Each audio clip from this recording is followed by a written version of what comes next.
Hi, my name is Nicole Baird-Spencer. I'm the Director of Long Range Planning and Capital Projects for the City of Eagle. I've worked in planning and zoning for the last 30 years, including doing zoning and map revisions for the city. Today, we'll be talking about zoning districts, zoning maps, and uses.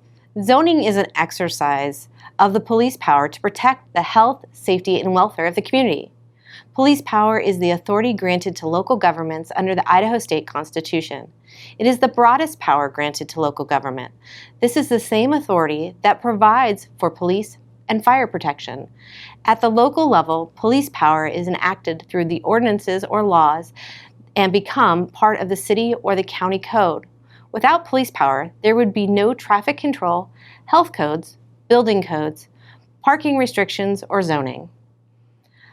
Under Idaho Code, every city and county should have a zoning ordinance, which consists of two parts, an official zoning map and text, and is usually adopted into the jurisdiction's code. A zoning ordinance divides the local jurisdiction into districts or zones. For each district or zone, the zoning ordinance regulates the type of land uses allowed, the intensity or density of those land uses, including development, height, bulk, and placement of structures, amount and design of parking, and a number of other aspects related to land use and development. An adopted zoning ordinance is the law and instructions of how the city or county will develop. The official zoning map is a graphic depiction of the zoning district. The zoning map illustrates how the city or county is divided into numerous zoning districts. The boundaries of these districts generally follow property lines and/or the center lines of streets. The zoning ordinance text will typically include 6 sections. Section 1 is the description of each zoning district, including the purpose of the district, allowed uses within the district, and dimensional and development standards. Section 2 is the development of standards for all districts. Section 3 is the definition of nonconformities, including uses, structures, and property, and how such nonconformities will be regulated. Section 4 is how variances from the zoning code requirements will be evaluated. Section 5 is the criteria and procedures for how development will be reviewed and approved. And finally, Section 6 is the definitions. This video focuses on the first part of the zoning code, descriptions of zoning districts and uses. Other videos in this series cover the other parts of the zoning code. The text of the zoning code defines the zoning districts within the broad categories of residential, commercial, industrial, open space and agriculture, public uses, and undesignated areas. Within each of these broad categories, there are often multiple zoning districts that range from low to high density or intensity. For instance, residential zones frequently include a low-density district for single-family detached housing on suburban to small-town lots, a medium-density district for attached housing such as duplexes, triplexes, and townhomes, and high-density districts for multi-level attached housing or apartments.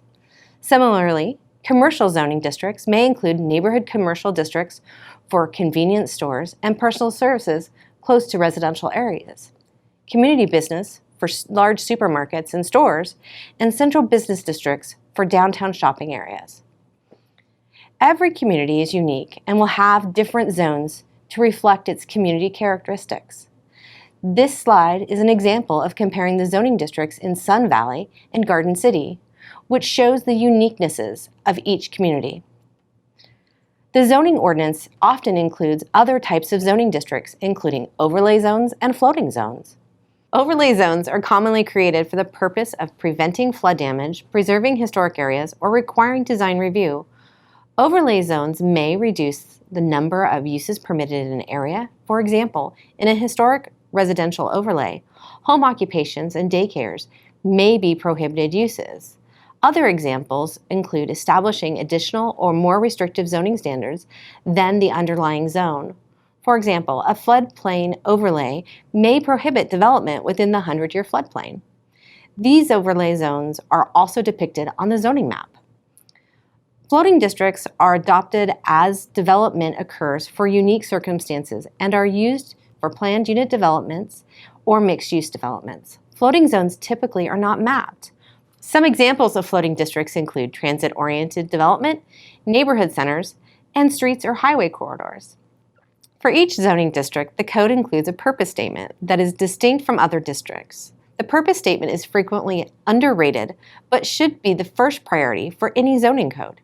The statement should be a clear and simple statement of the intent of the district, which flows from the comprehensive plan and future land use map. It should describe the intended development patterns, density or intensity, and general character of the allowed uses. The purpose statement is the foundation for determining allowed uses in the zoning district. It can be helpful in determining if a use should be allowed or not in the district when it is not listed in the zoning code. This slide is an example of a purpose statement that follows these guidelines. In each zoning district, specific land uses are either permitted, prohibited, or conditionally permitted. Permitted means the use is allowed by right, as long as the use meets the zoning ordinance standards. No other approval is required. Frequently, local governments have an administrative process for the review as part of a building permit. Prohibited means the use is not allowed, and the only option is to request a rezone of the map or a text amendment to the ordinance to allow the use. Or finally, conditionally permitted. A conditional or special use is a use that may be allowed in a district under certain circumstances or conditions. It is typically not the prevailing use allowed in the district, and/or the nature of the use may have impacts on the surrounding properties. If a use is conditionally permitted, it must be approved by the local government following a public notice and hearing process. For example, a daycare may be a conditional use in a residential zone because local officials want to ensure that the additional traffic and other impacts will not detract from the character of the neighborhood before approving it. A conditional use is granted subject to the conditions allowed by the ordinance, the ability of political subdivisions, including school districts, to provide services for the proposed use, and the goals of the comprehensive plan. Requirements for approval of conditional use permits may include minimizing adverse impacts on other development, controlling the sequencing and timing of development, controlling the duration of development, assuring development is maintained properly, designating the exact location and nature of development, requiring the provisions of on-site or off-site public facilities or services, imposing more restrictive standards than generally required, and requiring mitigation of the impacts on service delivery by local governments, including school districts. The decision to grant a special use permit is dependent upon the proposed use and the unique characteristics of the site. Special use permits are not a binding precedent on the local government. Permits cannot be transferred to other properties under the same ownership. However, once a permit is granted, it will continue as the property passes from owner to owner if the same use is continued. Some older zoning codes list many conditional uses because the potential impacts of the use were unknown at the time the code was adopted. As time goes on, the best practice has been to amend the code, adding standards that mitigate impacts of specific uses. In this way, more uses can be permitted or allowed by right and reduce the need for conditional uses. For example, if the Commission is regularly approving the same conditions for the same conditional use that comes before them, adding those conditions as standards to the code will simplify the process. Frequently, especially smaller communities, because of lack of resources, lack of staff, often, exchange ideas and ordinances and standards with other communities. And I recall talking to a community that had a similar situation, only it was dealing with setbacks. It was a community that had mostly older homes. They weren't experiencing a lot of growth. And their front yard setback was such that those older homes had stairways and porches that were actually within the setback area. And so their planning commission for a couple of years had almost all of their hearings had been dealing with variances to that setback requirement. And they granted every one of them because they didn't want somebody to fall through their porch. And the answer was, well, maybe we don't need that setback in these areas because they had a 90-foot right-of-way. Yeah. So they were still a long ways from the street. Land use matrix. Permitted, prohibited, and conditional uses are typically depicted in a land use matrix or chart. The matrix provides a quick and simple way to show how uses are classified in each zone. Each use listed in the chart should have a definition in the definition section of the code. The chart can also be used to reference the other code requirements that might apply to a specific use. How land uses are defined, classified, and assigned to different zoning districts is an important aspect of the zoning code. The classification of use should be distinguished between use and districts and the regulations that apply to each use. The classification system needs to be systematic and identified as defined.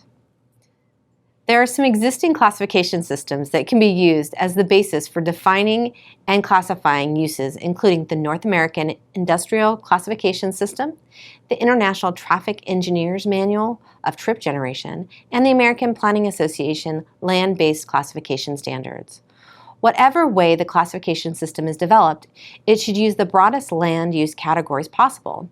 In the past, codes included every conceivable use in their land use matrix.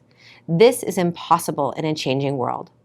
For example, today many drugstores contain food items and many grocery stores include a pharmacy.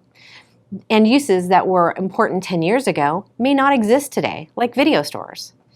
In classifying uses, the focus should be on the impact of the use, not the oddities of the use that have no effect on zoning.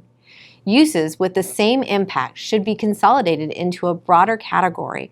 For example, barbershops and hair and nail salons have similar impacts in terms of parking and activity, and can be organized together into a category called personal services. Given the changing nature of retail, many codes are moving towards classifying retail and other uses by size rather than what is sold, as was depicted in the earlier slides. Uses that may occur in all zoning districts are also in the zoning code. These include temporary uses such as fireworks or Christmas tree stands. Also identified are accessory uses that may be allowed in association with a principal use that is allowed in a district. An example is a home business in a residence. Idaho law refers to special uses, which is the terminology used by many communities. Special uses are synonymous with conditional uses. This slide provides a short definition of all these types of uses. This completes the review of the purpose of zoning maps, and districts and uses. Other videos in this series cover the other sections included in a zoning code.